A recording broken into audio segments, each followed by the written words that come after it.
Hello and welcome to the third big game preview of the 2025 Guinness Men's Six Nations Championship as Ireland travel to the Millennium Stadium in Cardiff to face Celtic rivals Wales, now under the interim stewardship of Matt Sherratt. I'm joined tonight by two expert fans and podcasters. Firstly, joining us from the UK is Irish Times journalist Nathan Johns. Nathan, firstly, very welcome back onto the show. It's been a while. We're also joined tonight by the what I believe I have to call the Welsh podcast equivalent of Sand because he literally gets on everywhere. Huw Griffin, who you remember would have hosted back in November. Huw, I'll just start with yourself because we always start with our non-Irish guests. It's been quite an eventful 3 weeks and possibly 500 days as well for Welsh rugby. Yeah, it was a busy week. Maybe less so this week. This week's been a bit slower, but certainly last week was absolutely hectic for the first couple of days. I just so happened I was off work those days and expected to just put my feet up and relax, and all hell broke loose. So it was frantic for content creators, absolutely trying to get as much content out as possible to cover all of the things going on. But in the end, we've ended up in a situation where I'm daring to dream, which we'll go on to talk about. Yeah, well, that's not a bad position to be in. But as always, we are going to start with Ireland.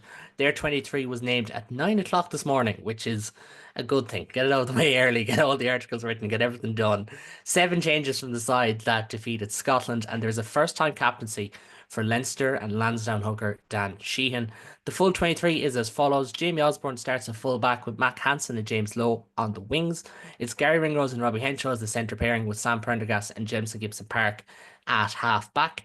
Andrew Porter, Captain Dan Sheehan, and Tom Clarkson make up the front row with Joe McCarthy and Tyke Byrne the second row. Peter O'Mahony, Josh van der Fleer, and Jack Conan are the back row for Ireland. And on the bench, there's a Six Nations debut for Gus McCarthy, an Irish debut in waiting for Jack Boyle. They have Finlay Bealham, James Ryan, Keane Prendergast, Conor Murray, Jack Crowley, and Bundy Aki making out the bench. Nathan, I'll start with yourself on this Irish team. It's certainly a strong one, even with all the rotations, still a strong Irish side. And the seven changes, it's certainly a positive to see that Ireland are mixing things up and not using the kind of excuse we've heard before of, well, we've only have one game in 5 weeks otherwise. Well, I think they have to at this stage, don't they? I mean, it's mad. If you thought there was going to be changes and mixing it up, yet Peter O'Mahony was still in the starting 15. You might find that a little bit hard to believe. But look, yeah, it makes a lot of sense. They're doing it in positions where they need cover. I mean, they've already identified Osborne as a backup 15. Why not give him the game? And yeah, if you look at the games in this championship, you're not going to rest against Italy when you might need to beat them by 20 points to win a championship, are you? You're not going to rotate then. And front row, they're having a look at that. Like there's one younger player in each position, either starting or on the bench. Um, well, mostly on the bench, apart from Clarkson. So yeah, it all makes sense. Joe McCarthy coming back in, but good to see that. And yeah, and then the rest, I suppose. I mean, it is important to caveat that there's two to three pretty big injuries in there with Doris Kelleher, and well, Furlong's not a new injury, but so yeah, it wouldn't perhaps be this much of a noteworthy selection without those changes. I mean, it would be three or four rotations rather than seven. Otherwise, so it does look like a lot, but they all make sense and they're all eminently explainable. And I don't think for once I haven't seen a complete uproar about a team selection. Yeah, I mean, apathy exists, but we'll talk about Wales later on, I suppose. No, it is fair to say because, like, Osborne, I think everyone would want to see him start a game at fullback. I know there's clamours for him as a 12, but I do think long-term 15 is where we're going to end up seeing him with that. Not just the big left boot, but he has the playmaking ability. He's very powerful through the air. I think you'd probably spot this as well, Nathan, for covering Leinster, that probably even more so than Hugo Keenan. He's quite powerful. The new law changes are going to suit him. Mac Hansen comes back in, like you could probably go Hansen, Ringrose, Henshaw, Low. Nothing too, extraordinary there. Sam gets another start. And just quickly, while I have you, Nathan, like Dan Sheehan as captain, it's a huge honor for him. It's great to see. And like I know he's only done it once before, but there is an element of who's going to be on the field for 70 odd minutes and is going to be in their leadership group for the next 6, 7 years. Dan Sheehan ticks that box, doesn't he? Well, they could have gone Burn if they didn't want to go complete Old Man River with O'Mahony, which is obviously the route they because that would have been the easy decision, right? Is to go Peter. And they kind of said, well, look, this is almost certainly his last year. Let's, look to build something. Burn just signed a new contract. So it would have made perfect sense to kind of go that route as well. in hindsight, having seen Dan Sheehan when he's recovering his ACL up in the Leinster coaching box, which is something they like to do these days. I don't know who's brought that in, whether it's Ninaber or Palaendal, or maybe it even is Cullen. Poor old Leo. Anytime anything new happens, they just assume it's one of the Southern Hemisphere trendy coaches rather than Leo. He doesn't get a lot of credit.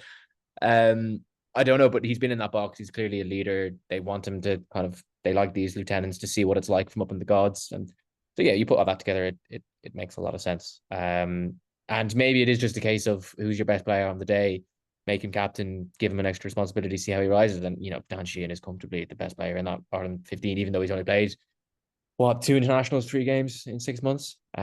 He's come, the England game, he was sensational. A little bit quieter against Scotland, but yeah, I was writing something for the weekend about, just how good he actually is. And it's astonishing, some of his numbers in the carry, and even his line out figures are pretty good for a country that's had a maligned line out over the last 18 months. When he throws, more often than not, they tend to win it. So he's just an all-round excellent player. I think through a 19.1 meter pass was the one to low in the build up to that try against England. I saw, the whole Sage insights things that come up. I saw that pop up somewhere. That's incredible for a front row forward to throw a pass like that.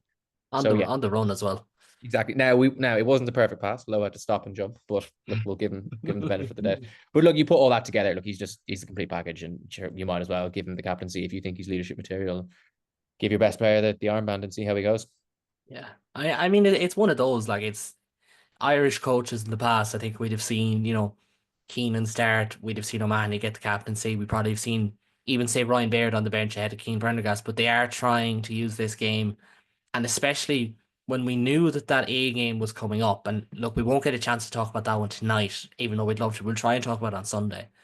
When we knew that A game was coming up, we kind of assumed it's going to be the first 23 possible for this game, and a couple of lads will go to Bristol. Instead, they've created 2 squads, and kind of like yourself and others, I'm actually writing about that for my own site for tomorrow, about, getting as many players in there. 46 players are going to get minutes in green. Sorry, green and white, actually, I should say. Green and white this weekend. And I think that's a good thing to see. And Hugh, I know you follow the URC more than, well, the Irish provinces in the URC more than most Irish fans, if we're being honest, with all the URC you watch. But when you look at that Irish team, number one, what stands out to you, but kind of as a Welsh fan as well, what stands out to you? I think if you just go down it in number order, Thomas Clarkson stands out. I think he went okay in the autumn, and kind of when we knew that Ty Furlong was having injury issues for this Six Nations, I picked Finlay Bealham as Ireland's kind of key player for the Six Nations, and that he was going to get a lot of time. So it's interesting to see they've given someone else a shot. I think it says, what they think of Wales's scrum, which might be fair enough, to be honest. But him coming in kind of caught the eye as well. Like you say, Caelan Doris not being there, I think is massive, and I think that it's one of those. It'll be one of those intangible kind of losses as well. Is it's not just the quality of the player, but also his presence as captain, his kind of managing of the referee. As we say, that'll be something for Dan Sheehan to pick up on, and Jamie Osborne at fullback as well. They kind of been.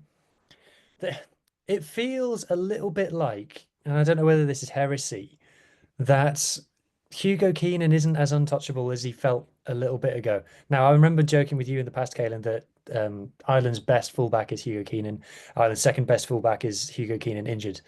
But it doesn't necessarily feel like that anymore. And, a lot of people are picking Blair Kinghorn as the fullback for the Lions. So it's interesting for me how Jamie Osborne will go. But is he going to be another Cian Frawley where he kind of never kicks on, or is there more to be excited about here? So that he's definitely someone I'll probably be watching the closest of the Irish players on Saturday. I think to Osborne's credit, he has slotted in, and this isn't meant as a slight at Frawley or any player who's kind of utility back, be it going back to the Luke Fisher's or the Keith Earls's, or, say like a Frawley, for instance, or like a Stuart Moore at Ulster. Osborne has probably looked the most seamless in any position than anyone we've seen in a long time. He's covered fullback down at Pretoria of all places. He looked really good in the wing for Leinster against La Rochelle. Probably one of his best games for Leinster, I feel like. Maybe that's a bit too far. He's looked brilliant at centre. I think he will be fine. But it is one to look out for, because obviously we've so much of the Six Nations on a Lions year is framed around the Lions and the key battles. I know myself and yourself here, we talked about that, the Kinghorn Keenan one as well. I don't think Keenan's playing badly, but I do think he is less untouchable than what he was, which is no bad thing. And as I said, I think the new law changes do suit him. I'd stick with yourself for a minute, Hugh, because selection decisions wise, obviously Osborne is one we mentioned. The centre pairing, you might have seen them before. The Henshaw Ringrose one. The halfbacks, there's no rotation there. You've mentioned Clarkson, Joe McCarthy's back in. We've mentioned Peter O'Mahony, and I could go on. And obviously Jack Boyle, the debutant, who we gave a mention to, and Gus McCarthy in there as well. From those kind of changes, the seven in total, what bunch catches your eye, along with Osborne, obviously? That's a good question. I think Joe McCarthy coming back in ahead of Burn, it feels a little bit like you've got the three locks there. Now, I disagree with you on one thing, and I know we've spoken before, is I think that Ty Burn is an option at six. I don't mind him in five or six. I think he's world class in both, but I think he can do a job at six. But it does feel like between those three kind of locks, you've got a rotation that you're almost getting to South Africa levels of it doesn't matter who we play, almost. And I think one like that's not in the starting lineup. I'm sorry if I'm jumping ahead, but it's great to see Cian Prendergast get a go as well off the bench because I think despite the struggles that Connacht are having this season in the URC in terms of how many games they're winning or not winning, they are starting to get more players into that Ireland squad. And I think Cian Prendergast, Connacht's back row has probably been the best thing about them. Him with Hurley Langdon as well. Just the ones who rock up every single week with the tackles and the carries. So I think that's a good reward for them. Yeah. And I think it's great to see Cian Prendergast in there. I actually hate the term Six Nations debut, but he is another Six Nations debutant for this weekend. He's got 5 caps, I think it is, for Ireland so far, 4 caps for Ireland. But as you said, he has been playing really well for Connacht. I think the one thing you could look at is he doesn't have as much of a physical profile pack around him as, say, if he was at Leinster or Munster or even to an extent at Ulster. Especially when Joe Joyce missed a portion of Connacht's season so far this year, and he's a massive part of that. But he is playing well, and you do hope he takes the opportunity because behind Caelan Doris and Jack Conan, there is room for someone to come in there and just solidify as being the next man. And the fact that Prendergast gets this game while Max Deacon plays for Ireland A, it may not mean anything in the long run. It may mean something in the long run. We don't actually know. Nathan, I'll bring you in here again. Like, mention Prendergast, Osborne, etc. There is a lot to like, as we said. In terms of the other major decisions, Clarkson being one, maybe the centres being another, and how they've made up that bench. Might touch on the bench for a minute. What do you make of it and how they've gone about it? I think it looks all pre-planned. I think what they've done with the centers looks like that's what they've earmarked. Maybe not from day one, but I think they almost certainly looks to be an agreement that they'll all sit one of the first 3 games out and then kind of just go from there. Maybe under the anticipation that one of them will get injured because I can't remember the last time they were all fit for 3 games in a row. I don't think they've ever done a full championship together, in particular. I don't think they've done 3 games in a row, to be honest with you. The alone a full championship, I honestly can't remember. I had a brief look. I didn't have it as in depth a look as I could have, but yeah, I just think that, and then once you decide, right, he's going to play that game, it all slots itself in because obviously once Ringrose is in the squad, you've got the extra backfield cover, or equally you've got Crowley can cover 15 and Osborne can shift to the wing as well, if needed. Although I think Ringrose is primarily the backup winger. So yeah, I just think it just all makes sense. It looks sensible. It looks well planned. It looks like somebody's thought about it. It looks like they've gone, right, well, if we've got game 2 weeks, and then the next game is France, how are we going to build up and get him, with as much energy in the tank? How are we going to get him with as much energy in the tank? And with Doris, it's give him 3 to 4 weeks off, even if there is a knee niggle there. That ruled him out of this one. I wonder if Conan might have started anyway and Doris is on the bench, to be perfectly honest with you. Likewise with Kelleher. I think once Sheehan had, 2 sub appearances and then a 2-week break, or the fallow week, I think he was always going to start this game, whether Kelleher was fit or not. So again, it looks well thought out, it looks planned, and it all makes sense.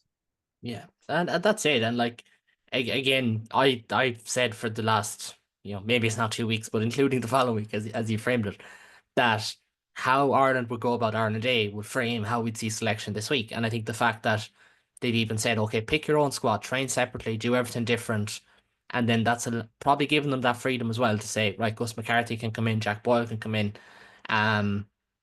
Cian Prendergast, another example, Osborne, another example. I do like how they've gone about it, and I think to their credit, this is probably, as we said at the start, these are probably the games where we didn't see it from Ireland. They'd use the fact that's in that middle week as, oh no, we can't, barring injuries. Granted, there is 2 or 3 injuries in there, but it is good to see.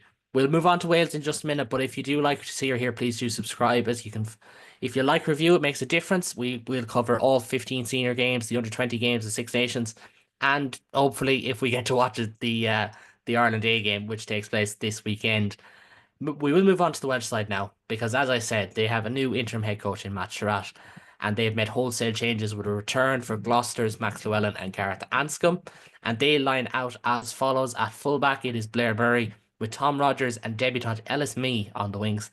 Max Llewellyn and Ben Thomas are in the centre with Gareth Anscombe and Thomas Williams at 9 and 10. It's Nicky Smith, Elliot Dee, and Wilgriff John in the front row. With behind them, Will Rowlands and David Jenkins. Jack Morgan, Tommy Raffel, and Talupi Falata make up the back row. The side is captained by Osprey's Jack Morgan. Evan Lloyd, Gareth Thomas, Henry Thomas, Teddy Williams, Aaron Wainwright, Rodri Williams, Jared Evans, and Joe Roberts make up the bench.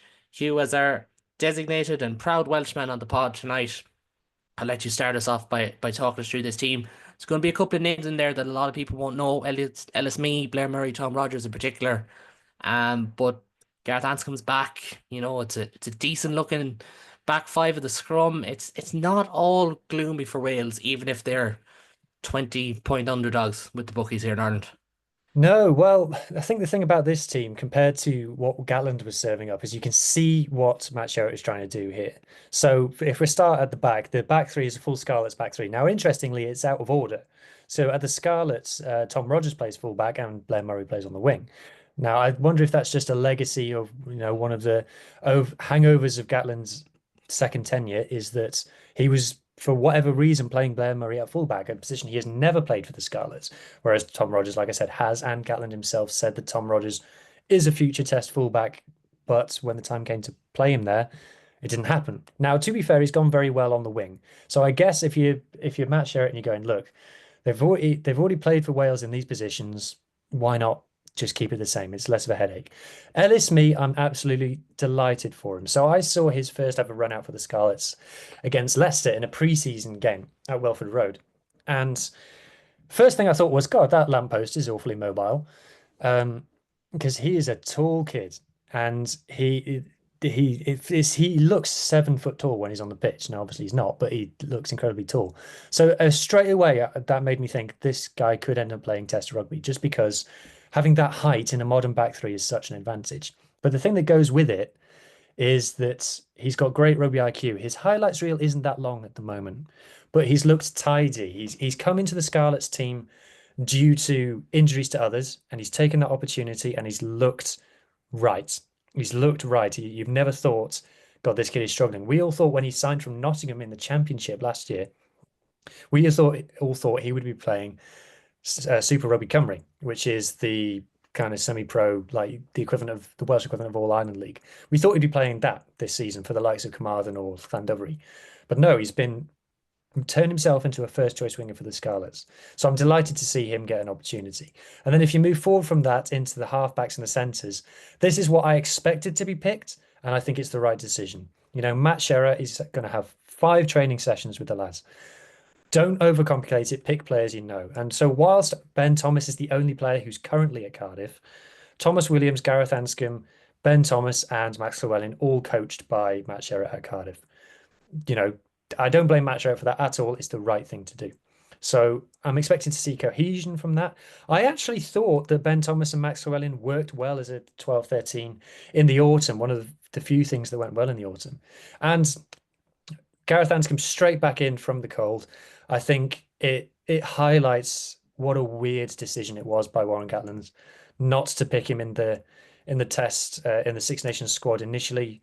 It's impossible to rationalize it, in my opinion, and there's a bit of a narrative going around that Warren Gatland has been scapegoated by Wales. I don't agree with that, and I think Gareth Anscombe is just one of the examples of that, where it was a clear mistake that he's made, and it's been rectified now by Matt Sherratt. And then moving forward, I'm not fussed on the front row selections, to be honest. I'm expecting the front row that comes on to have more of an impact. kind of hands tied in the second rows. I would have liked Teddy Williams to get a start, but he's also an impactful player. So if you're asking me who I'd rather come off the bench, Teddy Williams or the two that's starting, I'll pick Teddy Williams. And of course, you can see what they're trying to do with the two flankers, two open sides, trying to copy what England did with the Curry twins to stop Ireland at source. Personally, I think Tame Plumtree could have had a shout because he's Wales's best line-out Lucy, and I think Ireland's line-out is there to be targeted. So if it was me, I might have gone in that direction. But like I said, with everything in this team, you can see what Matt Sherratt is trying to do, and that's what I like about it. And I think, like, we've had this conversation, myself and yourself. The biggest indictment of Gatland era 2.0 is the fact you didn't see where it was going.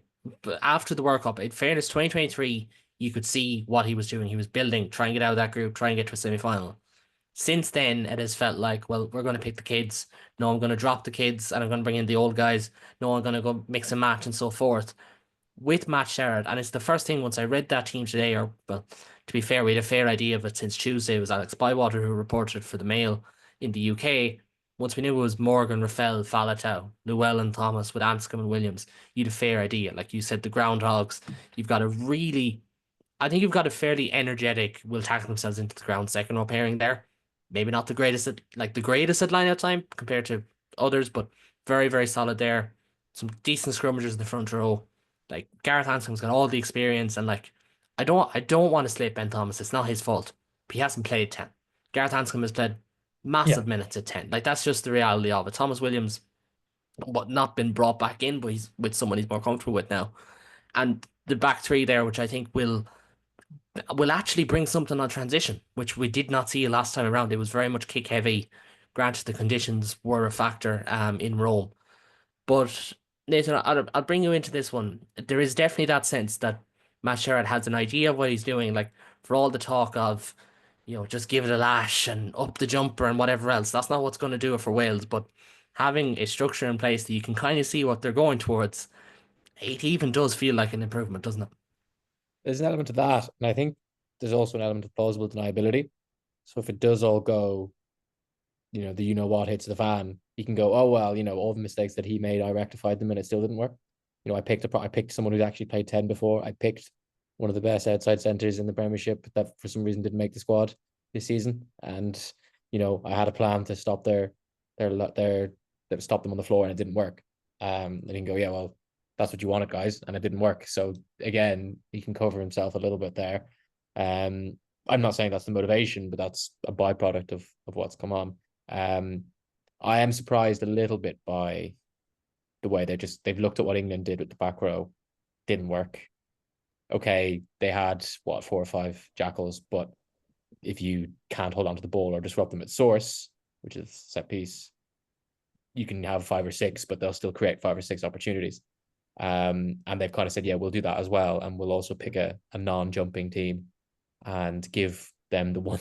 Like, as much as everyone talks about, oh yeah, stop Ireland, stop Leinster, whatever, you stop them at the floor. Well, actually, how about you go and do what South Africa did in 2003 and what New Zealand did, and disrupt the line out. I think that's more important. So that's interesting. I mean, look, Wales have got the cattle to play on the floor. Maybe they don't have the cattle to play in the air, but yeah, that's the one area where if it all goes wrong on Saturday, you'd look at and go, hindsight, might want to revisit that. Yeah, no, that's definitely a factor. And like to be fair, Tommy Reffel is very good on the ground. We're not saying otherwise. Jack Morgan has been arguably one of the form back rows of the Six Nations so far, despite what Wales have been doing. But I do get it. Like I do see that side of it as well. I think, like we discussed here, we felt that England's lack of any bench impact was what killed them off in that game. But at the same time, it was already slipping by. I know myself and yourself, Hugh, we mentioned it. Like Borthwick is a reactive coach when it comes to substitutions. Some of that is not necessarily on the players who came off. They're already on the back foot, but you kind of do expect Wales to be on the back foot. And just on that, Hugh, like if you're looking at it from a Welsh when they actually have the ball, they didn't have a lot of possession in Rome, didn't have a lot of meaningful possession in Paris, especially in that first half when the game was a contest for a short while. How do you go about getting at Ireland? Do you go back to kick heavy kind of rugby? Do you try to play on transition? What way do you see a match share at Wales with a week's training go about it? I think Matt Sherratt has to stick with what he knows, and what he knows is attacking off first phase. So Cardiff have scored the highest percentage of their tries off first phase moves than any other club team in any of the top three European leagues this season. And that's why the likes of Cam Winnett have so many try assists, is because he's the one who gives the last pass and things. So I'd like to see a few interesting moves off lineouts and off scrums and things. You know, we're kind of choosing in Wales, if we're being brutally honest about it, we're choosing how we'd like to lose, really. And I think under Gatland, we would have lost 35-8. Whereas under Sherratt, we might lose 45-20, which is kind of better, really. And if we score 3 tries against this Ireland team, it will at least feel like something's happened from a Welsh point of view.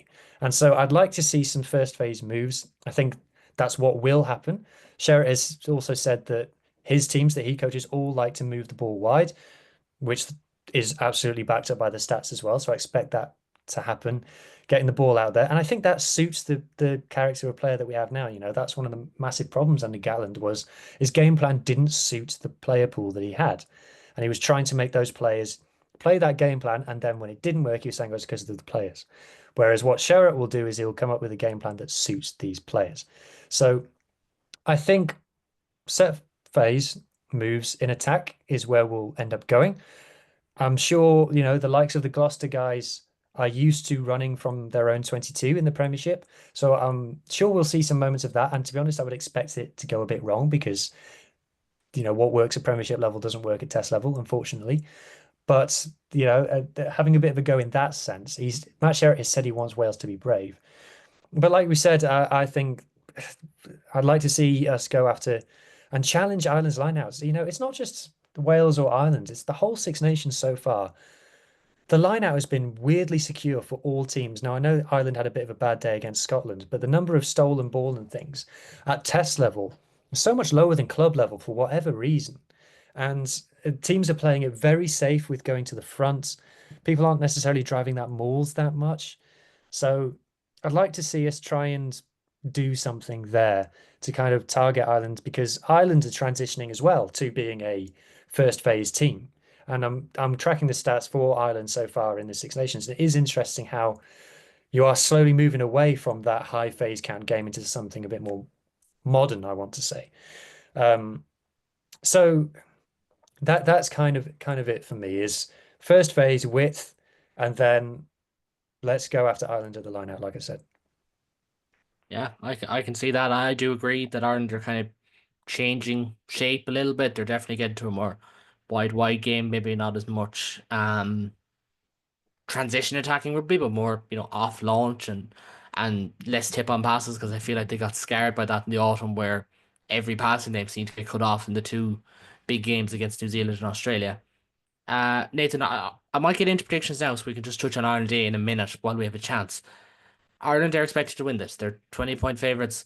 They haven't got a lot of wins in Cardiff, but it doesn't feel like the cauldron it once was, unfortunately, even with the roof closed, which is always spectacular. Always love the roof closed in the Principality. How do you see about Ireland going about this? And I assume you see an Ireland win? Yeah, I mean, just on Ireland's transition, because I've done a lot of work on this recently. They still go wide. They still play wider than any other Six Nations team this year through 2 games. Last year, 2024, obviously it's pre-transition, but they just do so with fewer. They're more willing, once if it doesn't work once, they kick it. That's essentially it. You know, you chart their kind of their kicks, the kick to carry ratio. It's gone, you know, down in a straight line almost from November. So that's the change that's happened here. They haven't actually changed their attacking philosophy necessarily. I think they're just more impatient, and if it's not working, they say, "Sod it, we're just starting again, try something else, and give them the ball." And I think they'll play like that, and they'll ask Wales to come at them if they don't break them down. I think they will break them down. But the handful of occasions they don't, they'll kick it back at Wales and they say, "Right, see what you've got." And you know, Wales might get one or two to come off, but I think they'll also have lots of things that don't come off and give up soft scores that way, and Ireland will look to pressure them as well. But you know, if Ireland get possession in the first 10 minutes like they did against Scotland, you know, it could be 14-0 after 10 minutes, which it should have been up in Murrayfield, and it was not far off that 2 years ago in this fixture, the same fixture 2 years ago. It's all about that first start. If you know, Wales managed to hold onto the ball and frustrate them for 15 minutes like they did against France, Who knows? But even with that, you'd still say bench impact and all that. If Ireland don't win by 20, I think it's a bit of a strange one. Yeah, there's that. And like, I look back over to see how many big wins Ireland have had since the World Cup because obviously they played Tonga and Romania. That was obviously skewed. They've had three. One of those was against Wales last year, but definitely not a rampaging victory against Wales last year. If you remember, Ireland needed a last second score from Ty Burn to get the bonus point in that one, despite cruising for 20 minutes or for half an hour even in that. Hugh, I know you'll be there. I know you're feeling a little bit more confident. I'm sure it's because it's a Cardiff coach more than anything. But looking ahead to this one, call it. What way, how much, how so? I agree that I think Wales will give up a couple of soft tries. If you're pulling the majority of your team from Cardiff and Gloucester, they're not teams who are world renowned for their defense. They're renowned for their attack at club level, but they're not known for their defense. So I would expect a couple of soft tries. Um, I've got a feeling we might rattle you because it'll depend on the vibe in the stadium. Because I've got a bit of optimism about me now because it does feel like a cloud has passed. So it depends whether it's the first Six Nations game in Cardiff this year. And there's obviously a very large cohort of the casual fans who turn up to Six Nations games who are like, well, we're here, we don't really follow rugby that closely, so let's just enjoy the day out and things. So if I just hope the crowd gets behind the players, like forget everything else, and that's why I'm really disappointed about why some pundits and things have been saying it was the players' fault for being rubbish. I think that's I think they're wrong to do that. But in terms of how I see this going, like I said, I can see Wales giving up some soft tries. I can see us scoring two or three very aesthetically pleasing tries. Um, but I'll be surprised if Ireland score less than 35, to be honest. And I just obviously to say that you're a level ahead of Wales is an understatement. You're multiple levels ahead of Wales. So yeah, you need to be targeting minimum five tries, possibly up to seven or eight, to be honest. Well, let's see, 7 or 8 tries is a lot in a Six Nations game. Before we go, Nathan, I know you'll be at the Ireland Day against England Day game. We don't have a match day squad yet. We know it's coached by Mike Prendergast.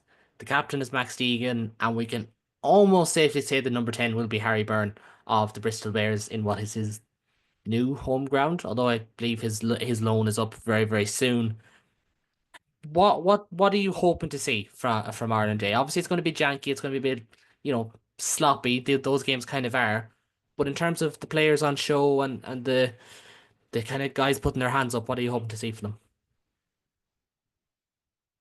I think you're looking to see them replicate what the senior team are doing because that's how they're gonna get in. Essentially, it's gonna be, you know, they all have been told why they've been selected or what is it about them that stands out, and then if it's getting an opportunity to show that, like it's Shane Bolton, running over lads. If he gets a go, it's Zach Ward coming in off his wing and being dangerous.